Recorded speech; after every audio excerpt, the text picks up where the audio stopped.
We're now moving to Linda Lewis. She is from a legal professional from South India with a background in the laws of war and international human rights law.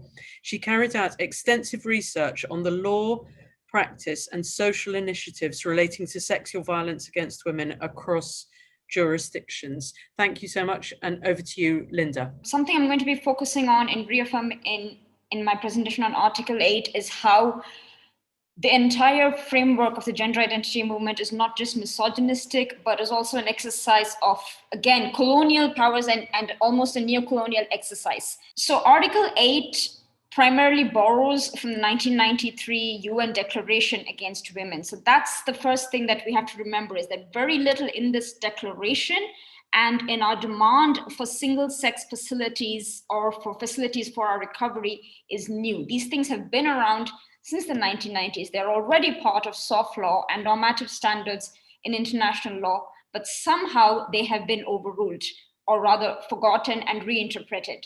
When it comes especially to violence against women, the fact that women need single-sex spaces in order to recover has been recognized at every level of the law and of practice.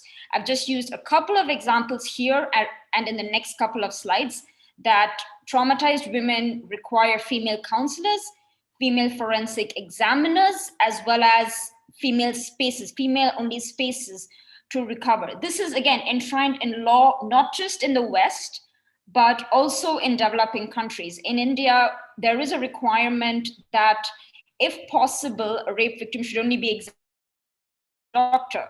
The response to this by the gender identity movement has been that this does not matter, or that the comfort level will be the same if the person just looks female. Now, this is both insulting as well as false. That the fact that women, traumatized women or women in need, cannot identify who is giving care to them is completely false. It's also argued that having a female doctor or a female first responder does not solve the problem, because sometimes they also react quite negatively or with response to myths. That is not an argument to say that therefore the overriding likelihood that female doctors, responders, and counselors will be better is still a good thing.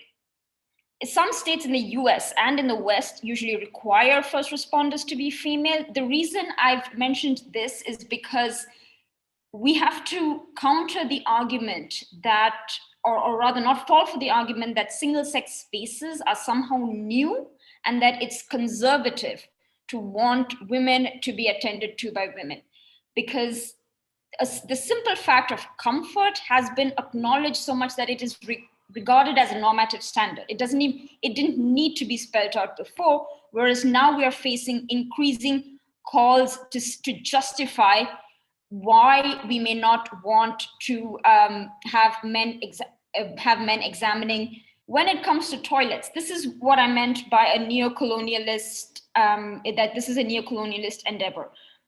But studies by UNICEF, the United Nations Development Programme, the Joint Monitoring Programme, which is supposed to be looking at the implementation of the SDGs, all agree that for basic hygiene, women will need to have separated toilets. But somehow this is forgotten when it comes to developed countries, as if the girls in developed countries are not eligible for the very same basic facilities that the United Nations recommends for developing countries. There is plenty of evidence. Almost all major UN development bodies originally in the mid-90s recommended and continue to recommend that just to keep girls in school, they're going to need clean, accessible, and safe toilets, because if they have to go out or if they have to share the place with men, that they're not going to go there and that they're going to drop out of school.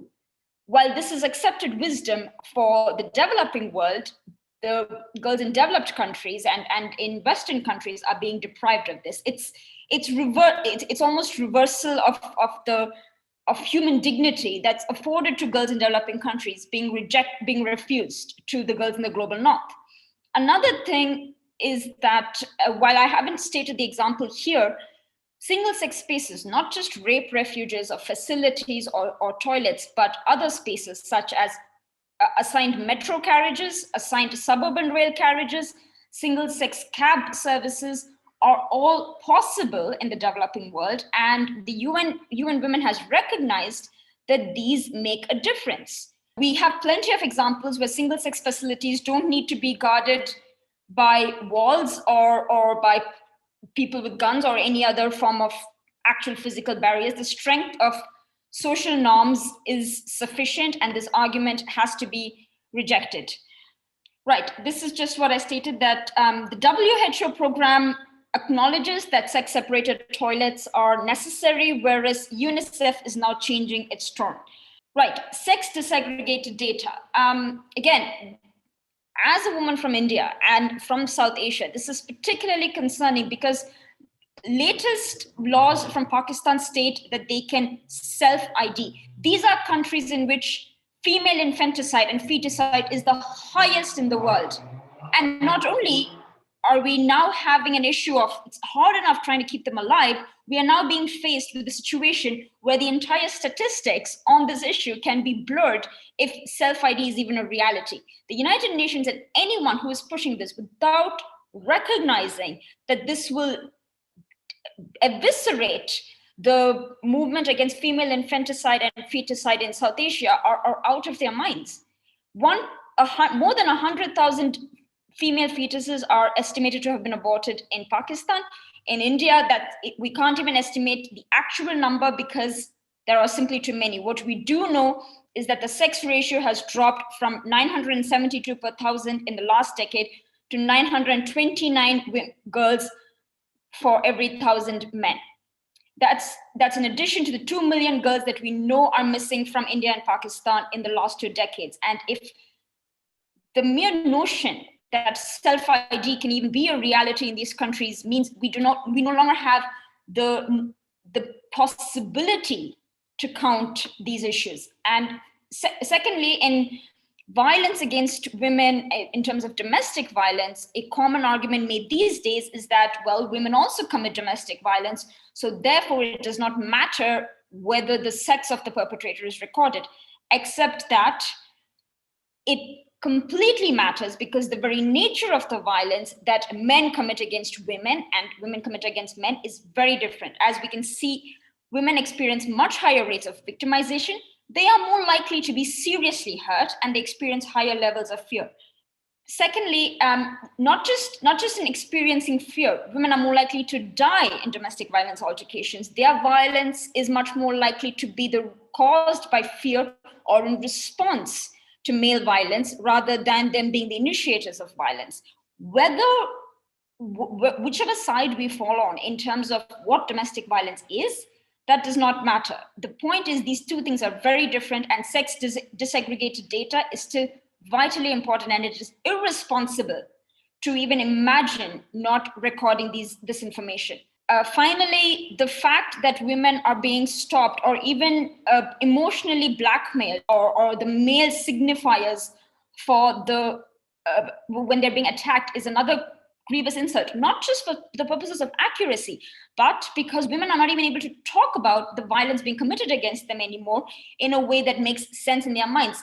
This is an extract from a recent British case where Michelle Winter, a man identifying as trans, was found to be guilty. And most laws on the planet still clearly state that rape can only be committed by a penis. In which case, now we are, as already pointed out by my fellow panelists, we are being called to accept male violence or the concept of the lady dick or female penis. This is horrendously insulting. From the perspective of a country that has extremely high rates of sexual violence, it is worse than insulting. It is a grievous violation of human dignity. Not to mention that if this is being done in English, because courtesy of colonialism, English is the dominant language throughout the world, this does not even take into account the issues of what happens in other languages and how you would translate this in other languages. And the entire development community that is pushing this has completely forgotten this issue. While this is happening in the West and this is not yet spread to the global South, or rather to Asia, it is still a very concerning development that basic courtesy is not being extended to women, and that we are being robbed of the language to even describe our experiences. If we don't have the language to describe our experiences, we cannot do anything about it. And none of our arguments are Eurocentric. The current discussion of transgenderism is the one that's Eurocentric. And again, this is coming from a person who's from India, who knows about the hijras. They have been co-opted. Most of the languages of South Asia, or even the older languages, have the same terms for sex and gender. Gender is not regarded as a completely different concept, and they themselves describe themselves as not man or women. It is only the modern movement that is pushing this, and now there is an increasing split between the older transsexuals or eunuchs or various other English terms and the newer trans movement who are claiming the same things that the people in the West are claiming. But this was not the case. And they simply explained themselves in various other terms, which again, my very esteemed panelists have already dealt with. So no, nothing about this is Eurocentric. In fact, everything about this is neo-colonialist. Thank you all.